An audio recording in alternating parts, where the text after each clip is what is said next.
아름다운 삶, 아름다운 마무리, 소망 소사이어티와 함께하는 소망의 시간입니다. 계절은 벌써 가을의 문턱에 들어섰습니다. 내일 22일은 낮과 밤의 길이가 같아지는 추분입니다. 천문학적으로 가을이 시작되는 날입니다.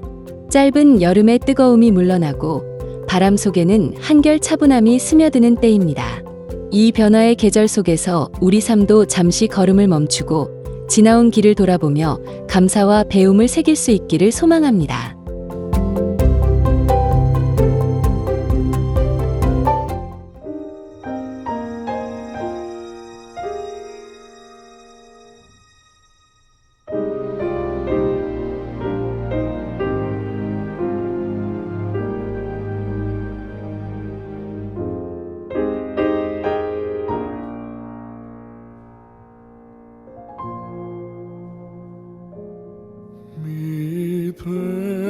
Pleasures and palaces, though we may roam, we'd ever slumber.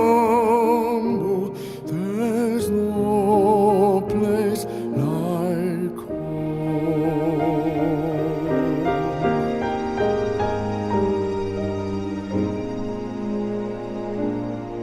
On exile from home, splendor deserts in vain. Oh, give me my lonely thatched cottage again. A charm from the sky seems to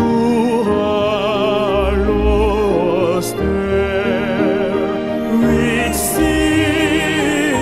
through the world, is never met with elsewhere.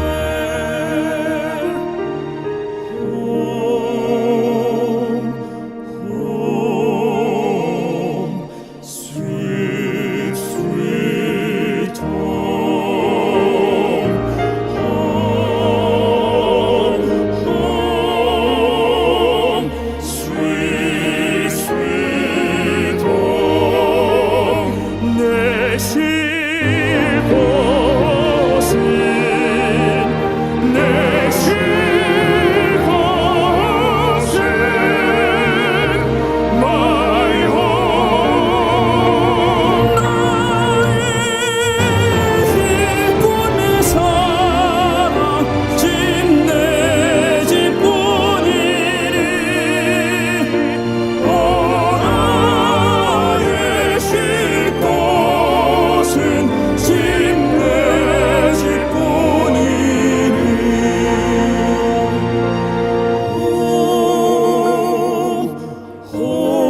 home, sweet, sweet home, sweet, sweet home, my home.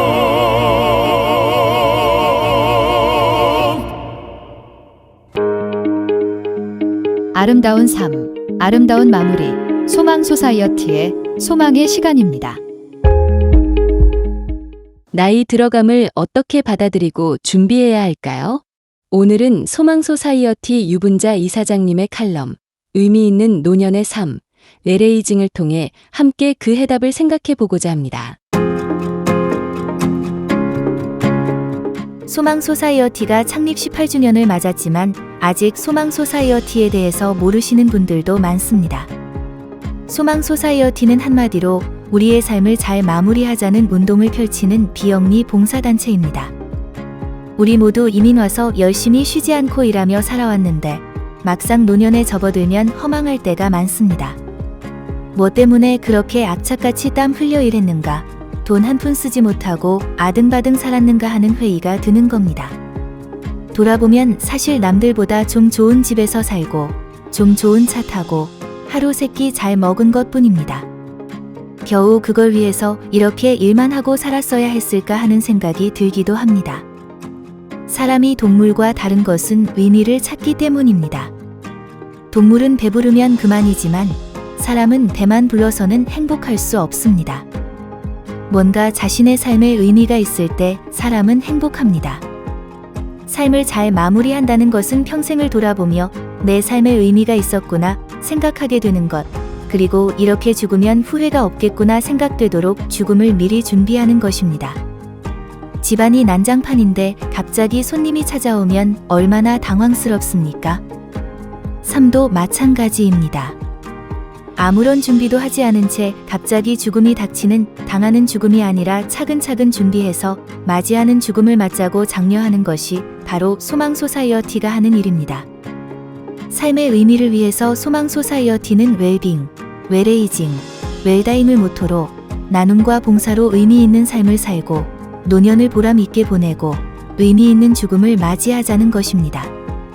구체적인 내용들을 저는 이 방송을 통해서 하나하나 청취자들과 함께 나누려고 합니다. 지금은 100세 시대입니다. 평균 수명이 점점 길어지고 있습니다. 제가 어렸을 때는 나이 50만 되어도 노인이었습니다. 그리고 60대에 대개들 돌아가셨습니다. 지금 100세 시대를 사는 우리는 오래 살아서 좋기도 하지만 그만큼 오래 웰에이징, 웰다임 준비를 해야 하니 부담스러운 면도 있습니다. 몇 년 전 오래 살아 미안하다는 기사 제목이 눈길을 끌어 클릭을 해본 적이 있습니다. 일본의 어느 할아버지 이야기였습니다. 그분이 세계 최장수 남성으로 기네스북에 올라 기자들이 소감을 묻자 할아버지는 최장수자가 된 게 특별한 것은 아니지요. 너무 오래 살아 미안합니다. 라고 농담을 했습니다. 그리고는 하지만 얼른 죽고 싶지는 않네요. 라고 덧붙였습니다. 당시 그분의 나이가 114세였습니다. 한 세기를 훨씬 넘게 살았는데도 노망은커녕 익살까지 부릴 만큼 정신이 맑으니 부럽다는 생각이 들었습니다. 하지만 그 긴 세월을 아무것도 하지 않고 보낸다면 얼마나 괴로울까 하는 생각도 들었습니다. 웰에이징에 꼭 필요한 것은 나이가 80이든 90이든 의미 있고 보람 있는 일을 갖는 것입니다. 소망 소사이어티에는 그런 분들이 종종 찾아오십니다. 예를 들어 어느 날 80대 한인 노인 세 분이 사무실을 찾아오셨습니다.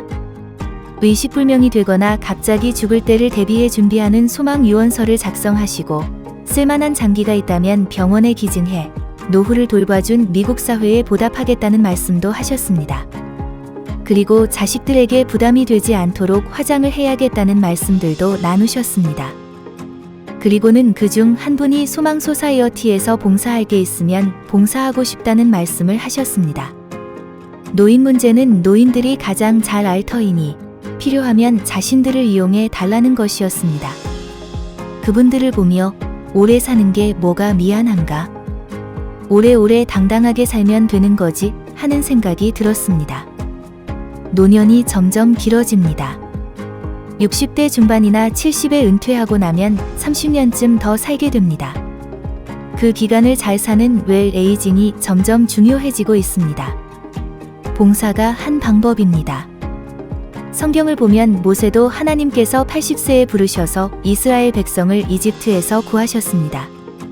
그리고 갈렙도 85세에 가나안에 있는 헤브론 땅을 아무도 정복하지 않으려고 했을 때 이 산지를 내게 주소서 하고 나서서 정복하였습니다.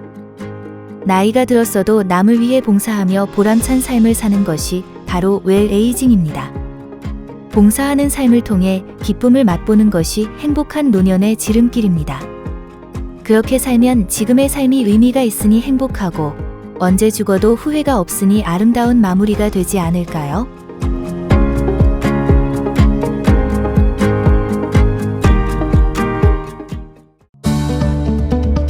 아름다운 삶, 아름다운 마무리. 소망 소사이어티의 소망의 시간입니다. 혹시 아침에 토스트에 버터를 발라 커피 한 잔과 함께 드시나요? 요리할 때 버터를 즐겨 사용하시나요? 버터를 좋아하시는 분들께는 조금 아쉬운 소식일 수도 있습니다.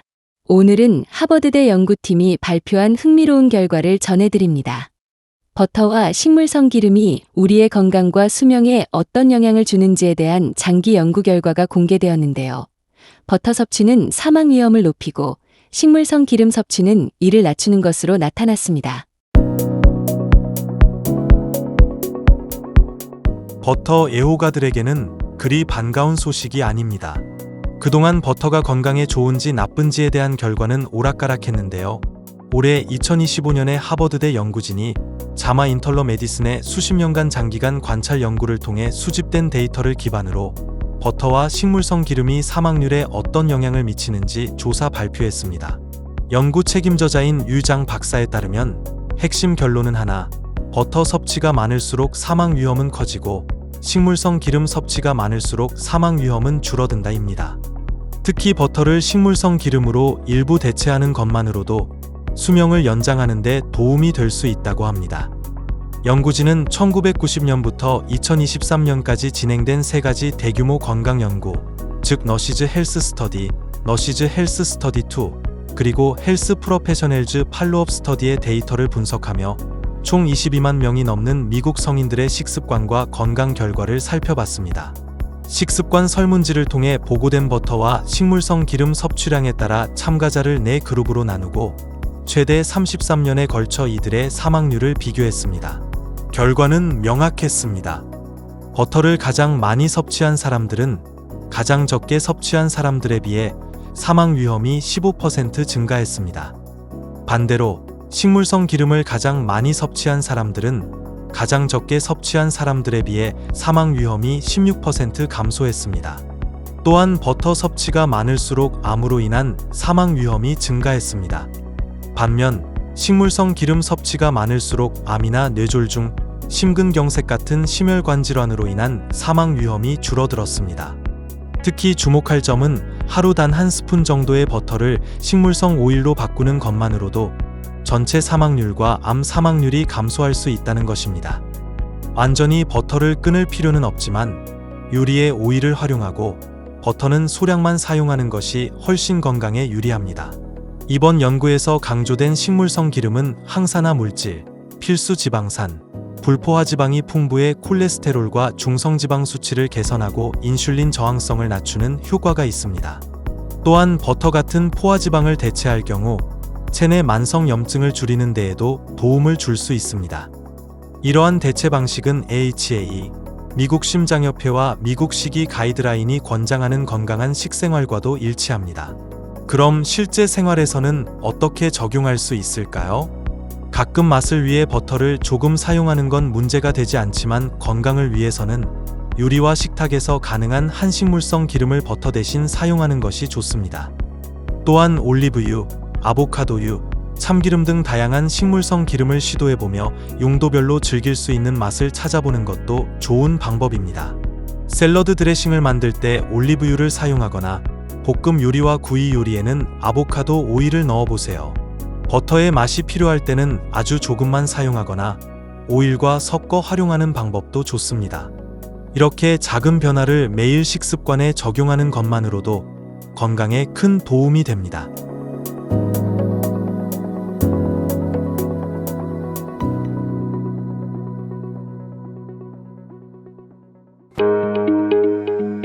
아름다운 삶, 아름다운 마무리, 소망 소사이어티의 소망의 시간입니다.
이 시간은 말씀을 통해 우리의 삶을 돌아보고 새로운 영적인 길을 찾는 귀한 시간이 되길 바랍니다. 오늘 남가주 새누리교회 박성근 목사님께서 전해주실 말씀의 본문은 열왕기하 11장 1절에서 12절이고 설교 제목은 하나님의 위기 개입입니다. 하나님의 말씀 안에서 깨달음과 은혜가 가득한 시간이 되시길 바랍니다. 우리가 인생을 살다 보면 누구나 한 번 이상 큰 위기를 맞이하게 됩니다. 위기의 유형과 종류는 다양할 것입니다만은 어떤 위기든지 그것을 잘 다루어야지 인생을 견고하게 살아갈 수가 있습니다. 심리학자들은 대개 위기 유형을 세 가지로 분류를 합니다. 첫째로 발달 과정의 위기, Crisis in Developmental Stages. 우리가 성장하는 과정에서 겪게 되는 여러 가지 위기를 말하는 것입니다. 부모와의 관계, 가정의 아픔, 학교 생활이나 사춘기를 지나가면서 겪게 되는 위기죠. 이때 깊은 상처를 받든지 버림을 받게 되면 그것이 평생 트라우마가 되어서 그의 삶에 영향을 끼친다고 합니다. 두 번째로 상황적 위기가 있습니다. Situational Crisis라고 해서 우리가 살아가는 과정에서 겪게 되는 뜻밖의 상황을 말하는 것이죠. 우리가 일반적으로 겪는 대다수의 위기는 여기에 해당할 것입니다. 경제적인 위기, 실직, 질병, 불의의 사고, 전쟁, 테러 같은 것이 여기에 해당할 것입니다. 세 번째로 실존적 위기가 있습니다. Existential Crisis. 이것은 자신의 내면에서 일어나는 갈등이나 정체성의 혼란에서 오는 위기를 말합니다. 정말 나는 살만한 가치가 있는가? 나 같은 자가 뭘 하겠다고? 산다는 것은 허무하고 의미가 없는 것이 아니냐? 이와 같은 마음의 갈등이 자신을 디프레션으로 몰아가기도 하고 심한 경우는 자살 충동까지 느끼게 한다고 합니다. 이처럼 우리가 겪는 위기의 종류는 다양합니다만은 어느 위기든 쉽고 가벼운 것은 없습니다. 때로는 우리의 힘만으로 감당할 수 없는 어려운 위기도 있죠. 그때 만일 누군가가 개입을 해서 우리를 도와준다면 큰 힘을 얻게 될 것입니다. 이와 같이 위기를 당했을 때 누군가가 위기에 개입해서 도와주는 것을 위기 개입, Crisis Intervention이라고 부릅니다. 이 컨셉을 처음 소개한 사람이 에릭 린드맨이라고 하는 보스턴 지역의 정신과 의사였습니다.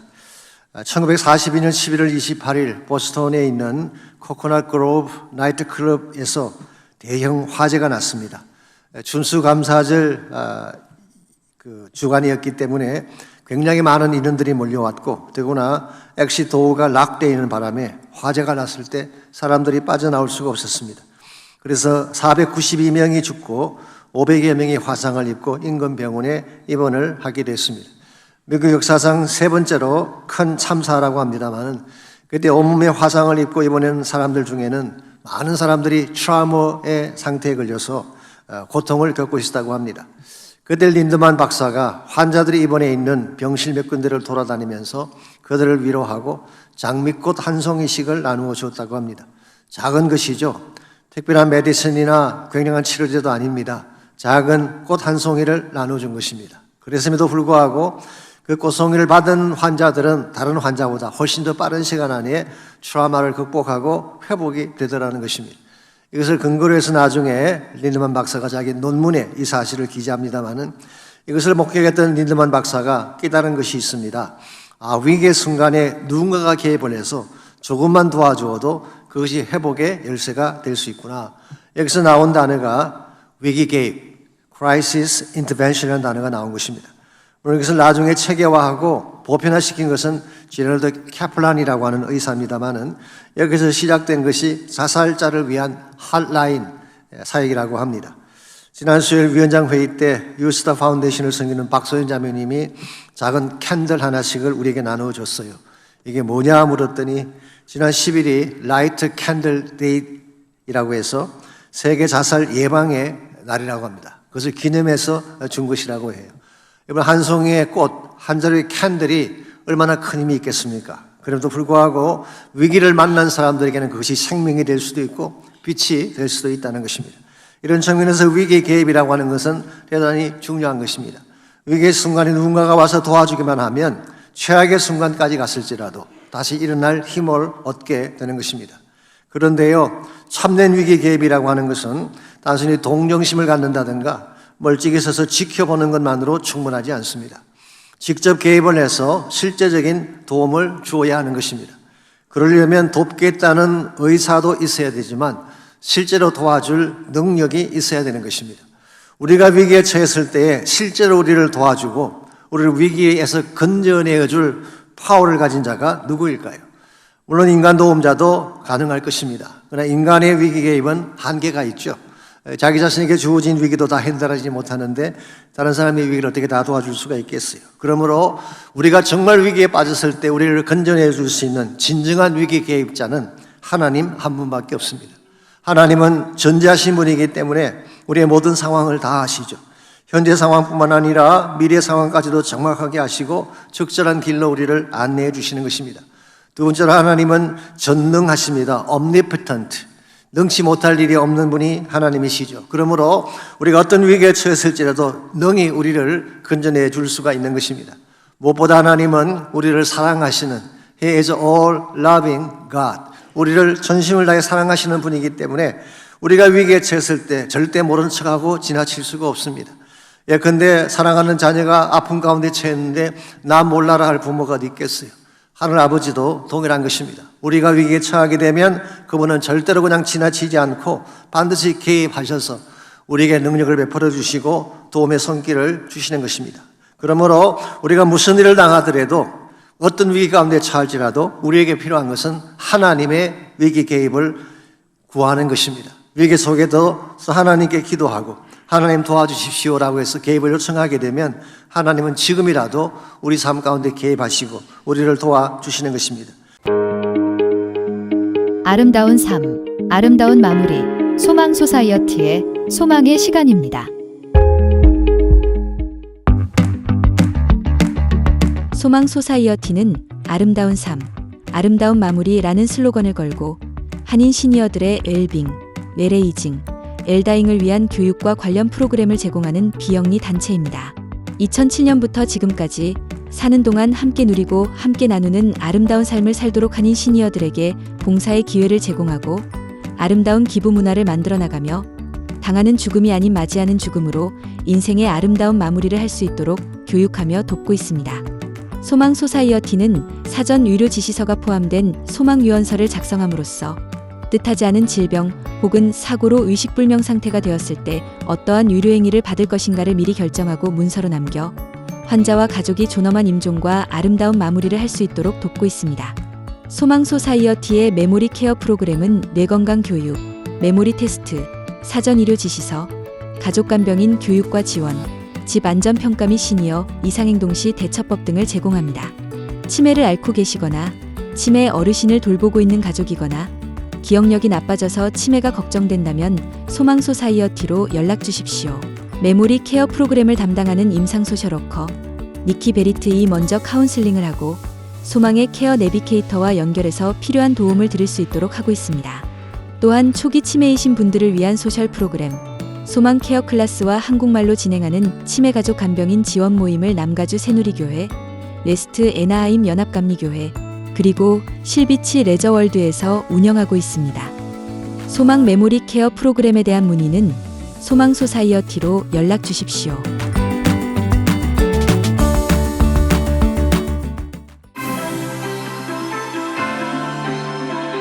소망의 시간은 에이시안 워맨 리더십인 필란트로피 펀드 후원으로 제작되었습니다.